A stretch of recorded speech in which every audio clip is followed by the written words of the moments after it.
MTA International, reaching the corners of the earth.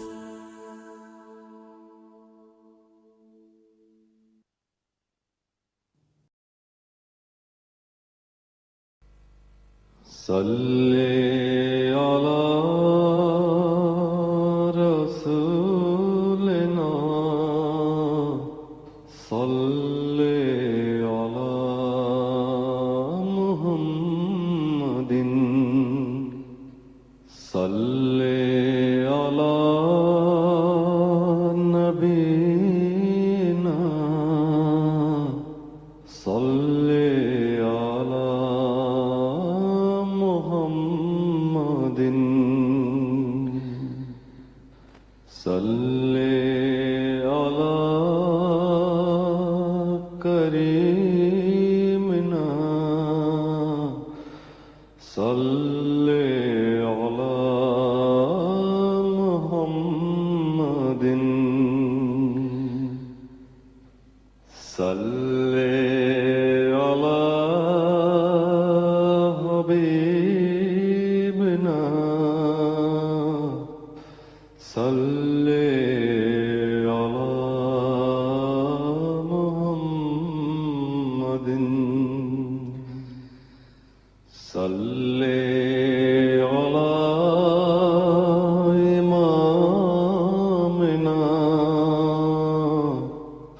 صلی علی محمد صلی علی نبینا صلی علی محمد صلی علی رسولنا صلی علی محمد صلی علی شفیعنا صلی علی محمد صلی علی کریمنا صلی علی محمد صلی علی حبیبنا صلی علی محمد صلی علی امامنا صلی علی محمد صلی علی رحیمنا صلی علی محمد صلی علی نبینا صلی علی محمد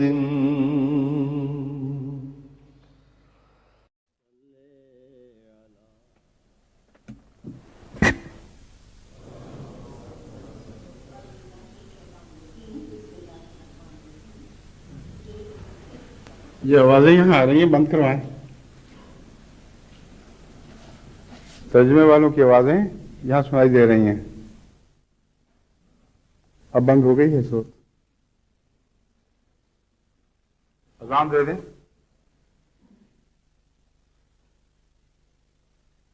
اللہ اکبر اللہ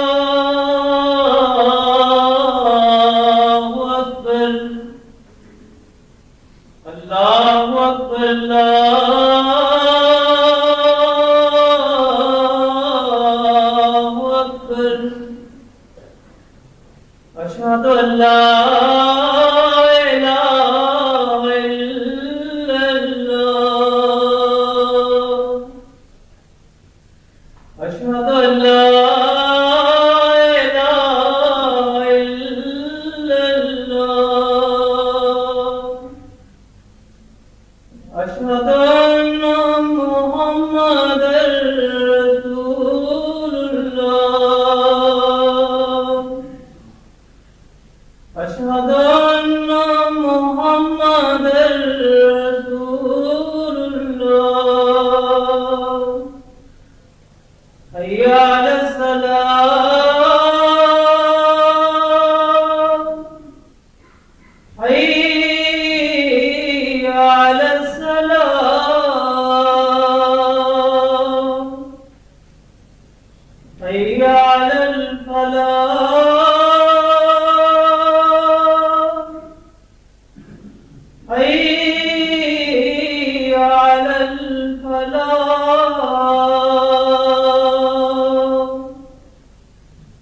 الله أكبر الله أكبر لا إله إلا الله أشهد أن لا إله إلا الله وحده لا شريك له وأشهد أن محمدا عبده ورسوله أما بعد فأعوذ بالله من الشيطان الرجيم بسم الله الرحمن الرحيم الحمد لله رب العالمين الرحمن الرحيم مالك يوم الدين إياك نعبد وإياك نستعين اهدنا الصراط المستقيم صراط الذين أنعمت عليهم غير المغضوب عليهم ولا الضالين الذين يحملون العرش ومن حوله يسبحون بحمد ربهم ويؤمنون به ويستغفرون للذين آمنوا ربنا وسعت كل شيء رحمة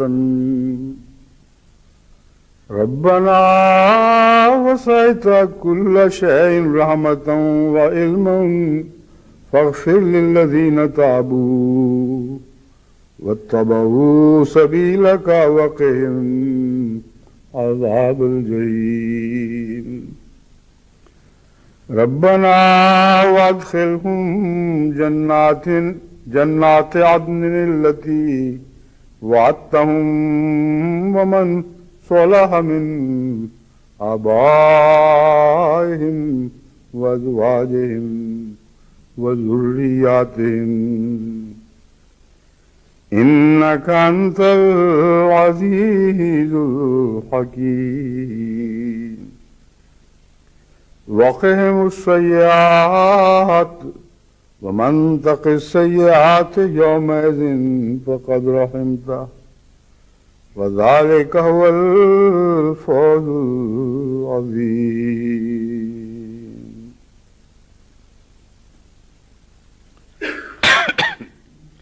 یہ آیات جن کی میں نے تلاوت کی ہے سورہ المومن آیات 8 تا 10 ہیں. ان سے متعلق کراچی سے ایک نوجوان نے مجھے لکھا ہے کہ کچھ اس مضمون میں کچھ اشتباہ سا ہے، یعنی سمجھنے میں کچھ اشتباہ ہے. اور چونکہ آپ پہلے بھی صفات باری تعالیٰ سے متعلق خطبات کا سلسلہ جاری کیے ہوئے تھے، اس لیے اگر اس کو بھی اس میں داخل کر لیں تو ہو سکتا ہے کئی لوگوں کی الجھن دور ہو جائے. اس لیے میں نے ان آیات کا انتخاب آج کے خطبہ کے لیے کیا ہے. مگر اس سے پہلے یہ 2 اعلانات ہیں. ایک تو مجلس انصار اللہ کینیڈا کا 10واں سالانہ اجتماع کل 7 اکتوبر سے شروع ہو رہا ہے، 3 دن جاری رہے گا، اور 9 اکتوبر کو بروز سوموار یہ اجتماع ختم ہوگا. دوسرے ناروے کا سالانہ جلسہ سالانہ ہو رہا ہے، اور کیونکہ ان کا اصرار تھا کہ میں خود وہاں پہنچ کر اس جلسے میں شمولیت اختیار کروں، اور یہاں کی مصروفیات کے باعث مجھے مجبوراً اس پیشکش کو رد کرنا پڑا، یعنی اس کو قبول نہ کر سکا. اس لیے میں سمجھتا ہوں کہ آج اس خطاب میں ان کا بھی کچھ ذکر ہو، ان سے بھی کچھ مخاطب ہوں. جہاں تک انصار اللہ کینیڈا کا تعلق ہے، یہ انصار اللہ کینیڈا کی انصار اللہ کینیڈا کی مجلس کینیڈا کی عمومی تصویر سے کچھ مختلف نہیں ہے. کینیڈا ایک قسم کا تضادات کا مجموعہ ہے. بعض پہلوؤں سے خدا کے فضل سے بہت نمایاں خوبیاں بھی موجود ہیں، اور بعض پہلوؤں سے کچھ ایسی کمزوریاں ہیں جو احمدیت کے آج کل کے موسم کے شایع نشان نہیں ہیں. اگر خزاں کے موسم میں پتے زرد ہوں تو ہر درخت کے پتے زرد ہوتے ہیں. ہاں، اگر کچھ اجنبی بات معلوم ہوتی ہے تو یہ کہ کوئی درخت سرسبز بھی ہوتے ہیں، اور بہار میں اگر درختوں کے پتے زرد ہو جائیں تو یہ اجنبی بات ہے. جماعت کینیڈا مخلص ہے، مالی قربانی میں بھی پیش ہے. عموماً ان کے اندر اصلاح کا جذبہ بھی ہے، اجتماعی کاموں میں شوق سے حصہ لیتے ہیں، مگر تبلیغ کی طرف نہیں آتے. ایک آدھ آدمی کے سپرد کیا کام، اس سے بھی اس رنگ میں کوتاہیاں ہو گئیں کہ اس کے بنائے ہوئے آدمی جماعت کو بالعموم قبول نہ رہے. بنیادی خامیاں دکھائی دی گئیں، اور اس کے بعد معاملہ ختم. حالانکہ دنیا کی سب جماعتوں میں تبلیغ کے لحاظ سے اتنی نمایاں بیداری ہے کہ وہ زمینیں جو بالکل بنجر دکھائی دیتی تھیں ان میں بھی نشو و نما شروع ہو گئی ہے. اس لیے میں نے کہا کہ بہار کا موسم ہے، اور اس موسم میں خزاں بالکل اجنبی دکھائی دیتی ہے. حضرت اقدس مسیح موعود علیہ الصلوۃ والسلام کی توقعات کے بالکل برعکس ہے. آپ تو فرماتے ہیں بہار آئی ہے اس وقت خزاں میں، لگے ہیں پھول میرے بوستان میں. تو حضرت مسیح موعود علیہ الصلوۃ والسلام کا یہ شعر آج تمام دنیا کی جماعتوں کی تصویر بنا ہوا ہے، اور یہ تصویر ان کی ذات میں زندہ ہو گئی ہے.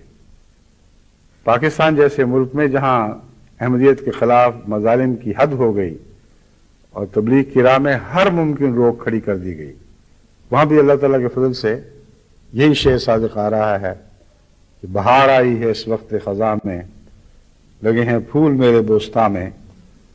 تو وہ کینیڈا کا بوستان کیوں سب سے الگ ہے، یہ قابل فکر بات ہے. ان کو اس طرف سنجیدگی سے توجہ کرنی چاہیے. اگر ایک صحت مند وجود میں ایک چھوٹا سا بھی نقص ہو تو وہ نمایاں دکھائی دیتا ہے. اس لیے اگر دوسرے پہلوؤں سے بیچاری کمزور مری پیٹی جماعت ہوتی تو شاید یہ بات اتنی نمایاں دکھائی نہ دیتی. کیونکہ خزاں کے موسم میں بھی بعض جھاڑ ایسے ہیں، بعض درخت ایسے ہیں جن بہار کے موسم میں بھی جن کا رنگ زرد ہی ہوتا ہے بیچاروں کا. اور اس کو اردو میں اس طرح مثال کے طور پر بیان کیا گیا ہے کہ کسی نے پوچھا میاں روتے کیوں ہو؟ تو اس نے کہا میری شکل ہی ایسی ہے. تو بعض بیچارے پودوں کی شکل ہی خزاں رسیدہ ہوتی ہے. اگر ایسی بات ہوتی تو میں نمایاں طور پر محسوس نہ کرتا. ان کی شکل تو ایسی نہیں جیسا وہ بن کے دکھا رہے ہیں. ہاں بعض جماعتوں میں جہاں آغاز ہے تربیت کا، ابھی پوری طرح بیداری نہیں ہوئی، وہاں ہر طرف زردی کے آثار ہیں، مگر یہاں سبزی کے بیچ میں یہ زردی بہت ہی بری دکھائی دیتی ہے. ایسا داغ ہے جو اور زیادہ نمایاں ہو جاتا ہے. اس لیے میں جماعت کینیڈا کو اور مجلس انصار اللہ کو خصوصیت سے نصیحت کرتا ہوں کہ کچھ ہوش کریں. اگر جلد اس بیماری کو دور نہ کیا تو یہ بیماریاں پھر پھیلنے لگتی ہیں، اور خاص طور پر ایسے موسم میں جبکہ سب دنیا کے مزاج سے الگ ایک مزاج بنا لیا گیا ہو، اس وقت یہ بیماری بعض دفعہ دوسری خوبیوں کو بھی کھا جاتی ہے. اس لیے اس کی فکر کرنی چاہیے. جلد از جلد اپنی صحت کی طرف توجہ دیں. ایک دو کی بحث نہیں، ساری جماعت کو تبلیغ کے میدان میں جھونک دینے کا وقت آ گیا ہے. اور اس کے پھر جو تازہ شیریں پھل ملیں گے وہ ساری جماعت کے لیے زندگی کا موجب بنیں گے. وہ روحانی لحاظ سے پھل ہیں، یعنی ان کو ویسے تو نہیں کھا سکتے آپ، مگر وہ پھل ایسے ہیں جن کی شیرینی کا لطف تو اٹھا سکتے ہیں، ان کی خوشبو، ان کی لذت سے فیضیاب ہو سکتے ہیں. اور اس کے نتیجے میں جماعت میں ایک نئی تازگی پیدا ہو جاتی ہے، نیا حوصلہ آتا ہے. جہاں جہاں بھی خدا تعالیٰ کے فضل سے جماعت نے دعوت اللہ کے کام کیے ہیں، ان کے مردے بھی جی اٹھے ہیں. وہ لوگ جن کے متعلق کسی جماعت کو وہم و گمان میں بھی نہیں تھا کہ ان میں کوئی روحانی زندگی کے آثار ہیں، بس ساتھ زندہ تھے مگر کوئی ایسے آثار نہیں تھے جس سے ان میں حرکت دکھائی دے، ان سے توقعات کی جا سکیں. مگر جو رپورٹیں آتی ہیں ان سے پتہ چلتا ہے کہ جہاں جہاں بھی کوئی داعی اللہ بن گیا اس کی کیا پلٹ گئی ہے. اور یہی حال ہے جرمنی میں خدا کے فضل سے. وہ بیچارے جو تربیت کے لحاظ سے بہت ہی پسماندہ اور محتاج تھے، ایسی جماعتوں سے آئے تھے جہاں لمبے عرصے سے تربیت نہیں کی گئی، یا کی گئی تو انہوں نے اس کو رد کر دیا. جب وہ داعی اللہ بنے ہیں تو ان کی کار پلٹ گئی ہے خدا کے فضل سے. اپنے لیے بھی دعائیں کرتے ہیں، اپنے ان زیر تبلیغ دوستوں کے لیے بھی دعائیں کرتے ہیں جن پر ان کی نظر ہے، پھر ان کے لیے بھی کرتے ہیں جو ان کی جھولی میں پھل کے طور پر گرا دیے گئے. بس بہت ہی قابل فکر بات ہے جماعت کینیڈا کو، اور اس میں خاص توجہ دینی چاہیے. اور انصار اللہ کی تو عمر ایسی ہے کہ اب اس کے بعد پھر دوسری دنیا کے سفر ہی ہے نا. اکا دکا تو اطفال بھی اٹھ جاتے ہیں اور خدام بھی اٹھ جاتے ہیں، مگر بطور جماعت کے انصار کے پرلی طرف کوئی اور جماعت نہیں ہے جس میں وہ شامل ہو جائیں گے. اطفال کی جماعت بڑی ہوتی ہے، خدام میں داخل ہو جاتی ہے. ناصرات کی جماعت بڑی ہوتی ہے، لجنہ میں چلی جاتی ہے. خدام کی جماعت بڑی ہوتی ہے، انصار اللہ میں داخل ہو جاتی ہے. انصار کی جماعت 1000 سال کی بھی ہوگی تو اگلی دنیا میں جائے گی.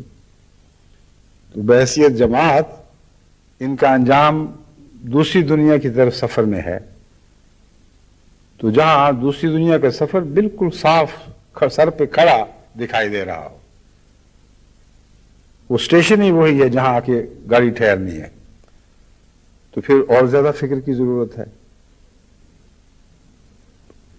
ایسے وقت میں تو انسان کو اگر ساری عمر میں کچھ نہیں بھی کیا تو کوشش کرنی چاہیے کہ کچھ اتنی کمائی کر لے کہ خدا کے حضور حاضر ہو تو کچھ پیش تو کر سکے.